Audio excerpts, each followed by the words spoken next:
Hello and welcome to Leaders of Tomorrow, India's largest platform for small businesses. This is season 10 and it's been 10 seasons of empowering small businesses such as yourselves. I'm Sunanda Jaiseelan.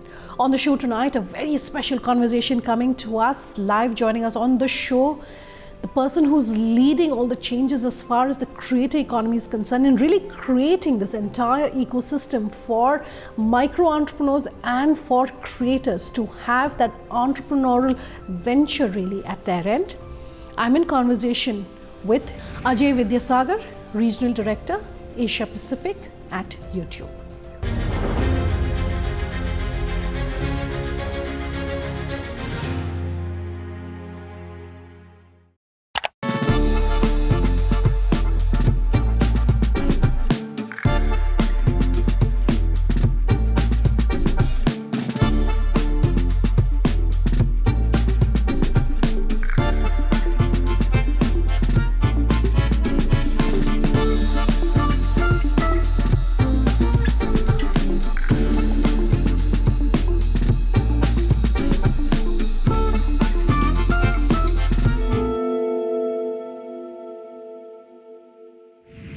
Ajay, thank you so much for your time here on the show. I know we've been planning to do this conversation for a bit, so it's really good catching up with you. I really want to first talk about the trends that we're seeing in the digital space and how they've really been changing. What can you tell us? So, Sunanda, thanks again for having me here and giving us the opportunity to talk to all of you and your community of users. I think we are in a very interesting time. As far as video creation is concerned and video consumption is concerned, the world is rapidly moving to a place where one-to-one consumption of video is really beginning to take off in a very large scale. 15 years back, when YouTube really started on this journey, we set off with the view that we've got to democratize content creation. Content creation was, before that, pretty much the domain of a few centers of excellence that then offered storytelling and content to many, many people. Our journey really has been around, helping creators focus on creation.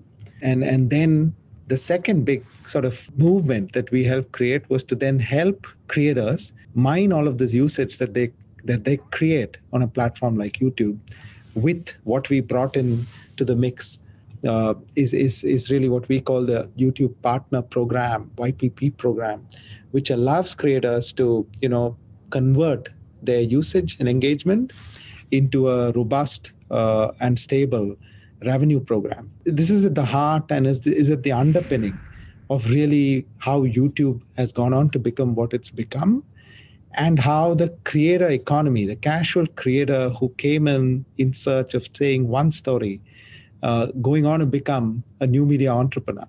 And then today we are blessed with the fact that there are hundreds and thousands and millions of content creators who are actually dreaming and realizing the ability to see their dream come to fruition in actually becoming a new media company or a new media entrepreneur. So I think that's the overarching underpinning that I would say. Having said that, specifically to your question, what we are seeing is that when we started off on this, there was clearly a usage pattern that got established where users below the age of 35, what we eventually went on to call Gen Z audiences, are absolutely loving, loving long form videos. It's really the underpinning of where this usage comes from, and within that, if you think of it, the single biggest thing that has happened, and we at YouTube are very proud to have been able to share time in that journey, which is around the advent of the multi-format creator. YouTube's the only destination where creators can actually come in and produce all forms of content while building a community of fans and actually earning revenue from that work, right? So multi-format creation is at the heart and the underpinning of that movement. And the second and the last really meta point I want to leave you with is in the case of our market, in the case of India, the rise of the regional language in both creation and consumption has been an extraordinary journey. So I want to go back to something that I said in my introduction to you, Ajay, for this next question, and really talk about the fact that YouTube has created an entire generation of creators, for individuals, for companies to really create that content, and for individuals especially, since we're a show that talks to entrepreneurs, giving individuals the chance to turn entrepreneur by creating content. What are some of the things you'd want to tell them? We typically tend to really dip into our learnings working with these key stakeholders. Stakeholder bundle number one is really everyone who comes to YouTube trying to find viewership and a community of users and fans for themselves. Stakeholder number two is really advertisers who come trying to then get the ability of serving their ads and their messages to these community of fans, right? So those are the two sort of buckets of stakeholders that we talk to. We recently published a report done by the Oxford Economic Consulting firm, which actually talks about YouTube India contributing over 6,800 crores to India's GDP in the year 2020. And then you also read as part of that same report that YouTube supported an equivalent of 683,900 full-time jobs in India. And that's a testament to the creator economy getting to scale and getting to a size and impact that's truly significant. And that's because the number of channels earning at least a lakh of rupees in revenue has increased by 60% as of June of last year. And these numbers are staggering at the pace that they are at, and the growth that they are seeing on top of that is really basically a function of video creation and video consumption happening at a scale that's percolating down to multiple quintiles of the 500-600 million Indians who are coming into the internet every day. And then YouTube, in many ways, is sort of a magnetic place for most of them to come and engage in. And so what I'll say is that what we typically work closely with all of these creators is by helping them understand three pivots. Pivot number one is around being true to their mission, true to their core purpose of storytelling that they set out to do. The second big part is around mining the full toolkit that YouTube offers, which really is around the multi-formatness and the richness of different formats that they are able to leverage YouTube with to push all of the stories that they are looking to get their users to consume. And the third thing is to do this responsibly. When YouTube is in a scale now where it's critical for our partners, our creators, to ensure that they're doing everything that not only is enriching and informative, but it also needs to be very responsible to the core principles of the community guidelines that we put out. It's critical that users and brands find a safe environment, because the content is fundamentally constructed with some principles around safety for our users. So that's how I'll put the overall bundle around the first key stakeholder, which is all creators who are looking to come to share their stories and use YouTube as a platform and its richness to grow their base of users. The second part is advertisers. Advertisers fundamentally are looking to get to users of their products. What about products or services that they look to advertise? They want scale, they want accountability, and they want to do that with the least amount of wastage and at the best possible cost. Increasingly, YouTube has started several brands in the country have seen that when it comes to serving the business purposes a brand looks to achieve, when they advertise, YouTube's actually shown up as among the most efficient channels for an advertiser to get to. One core part for why that happens is the scale at which we are now offering reach and engagement. And so we see this as part of the two part of the flywheel.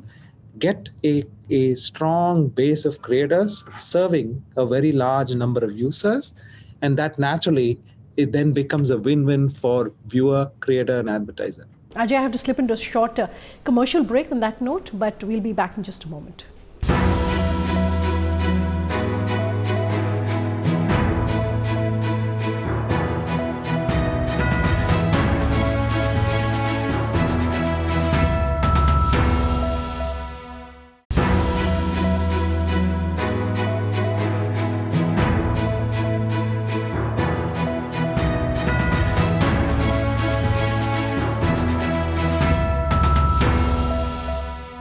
Welcome back. You're with us here on Leaders of Tomorrow. Our icon tonight is none other than YouTube.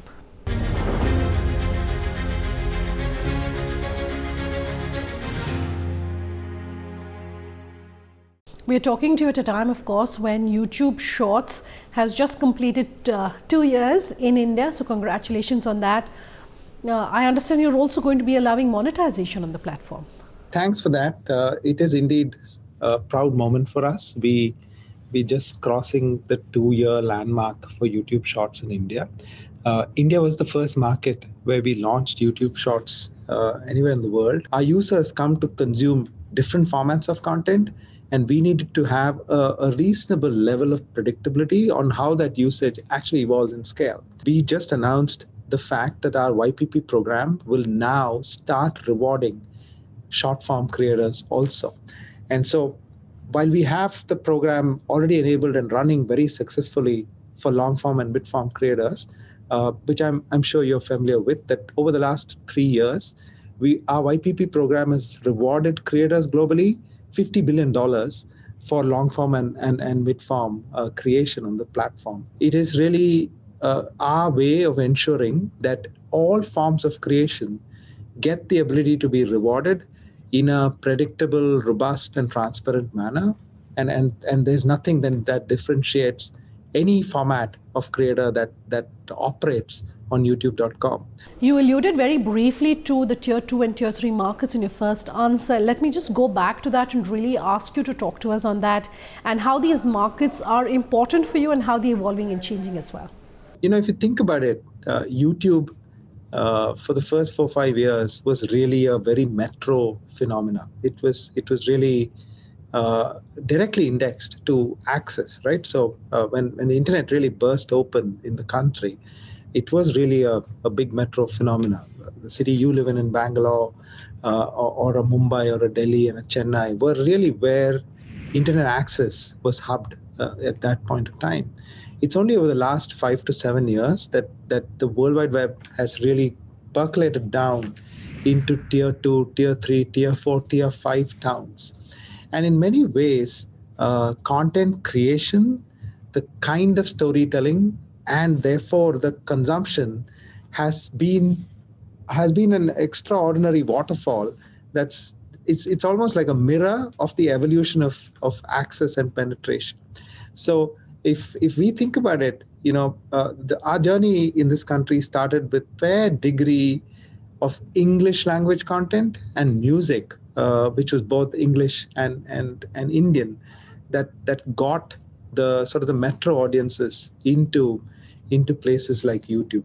And then very quickly, the chosen language and the most significant volume of consumption became Hindi.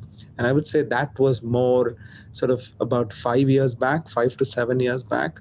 And then what really has happened for YouTube in the last 5 years is really been regional languages and Hindi, which is more representative of the Hindi heartland of India. To me, it's really been 3 different journeys. And then YouTube in many ways is truly a reflection of that entire journey that the internet has taken in India. And it's like a mirror to society. And today we talk about, a framework which we call as the 3V framework, the voice, video, and the vernacular framework. And that's truly how it has helped power our creation and engagement storyline. We represent one vector the rich palette of genres from, I talked about comedy, Yes. information, news, gaming, learning, food. We've got such a wide and rich variety of palettes. I must talk data privacy and really content guidelines and frameworks, especially in markets like India, which perhaps, according to a lot of players, is still a slightly more closed market in terms of some of the data and in some of the guidelines that we have for those who are in the creator economy. What would you like to tell us? We developed a framework, a responsibility framework that actually includes what we call the 4R framework. This really is around removing violative content.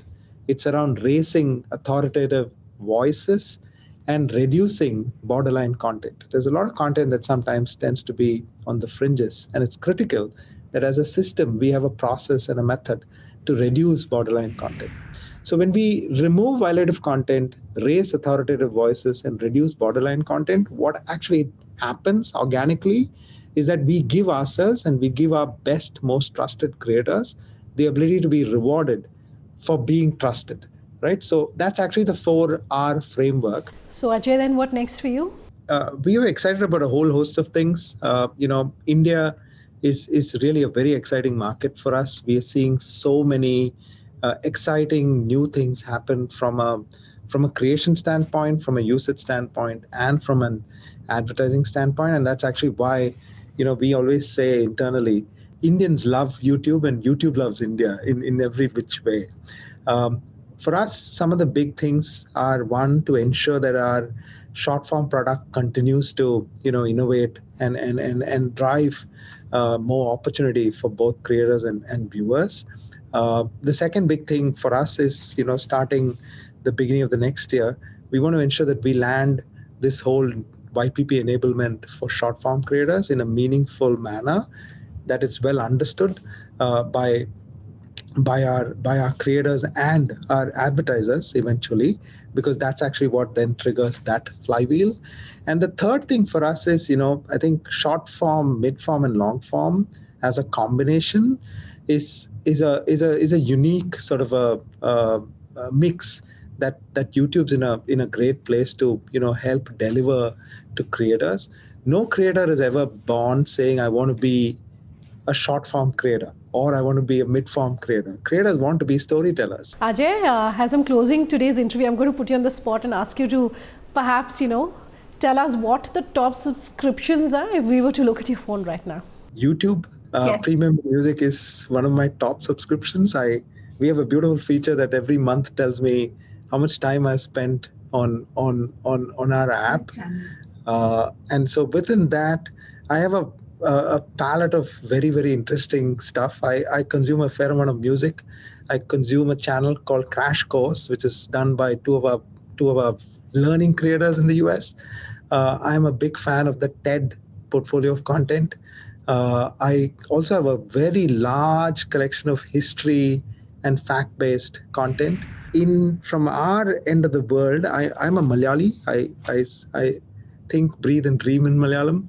I have a fairly large amount of Malayalam channels, which is a combination of music and culture and heritage, and I'm deeply into spirituality. Interestingly, over the last few years, I've got very interested in some of our village-based franchises that YouTube has had. The Village Cooking channel, some of our farming channels in the country. They all are stuff that I go to very often. So I have lots of channels. I think at last count I had about 200 plus channels that are subscribed on my stream.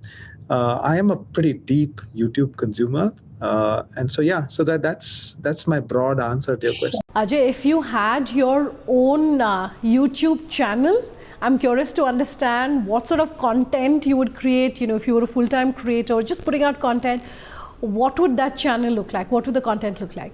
I would do a channel around the history and the rituals of temples of India. I am deeply connected in a spiritual way to a lot of our history and culture, and places of worship have constantly appealed to me. That's probably one of the things I'll do. The second thing I may do is around travel. I feel like India, there's this extraordinary amount of energy across the villages of India, And I think we as a country have have not done enough. We can do a lot more around helping inform people on how to discover the golden nuggets of the country. I think YouTube has an opportunity to do more of that. So those will be, I think, a couple of things I would do if I had all the time to be a full-time creator, which I hope to be soon. All right, Ajay. Thank you so much for your time. All right. Take care, All right. Sunanda. Thank you for your time. Out of time on tonight's interview. If you have any feedback for us or if you've enjoyed today's interview, do let us know. Our contact details on your screens as we speak. Thanks for watching. Have a good night.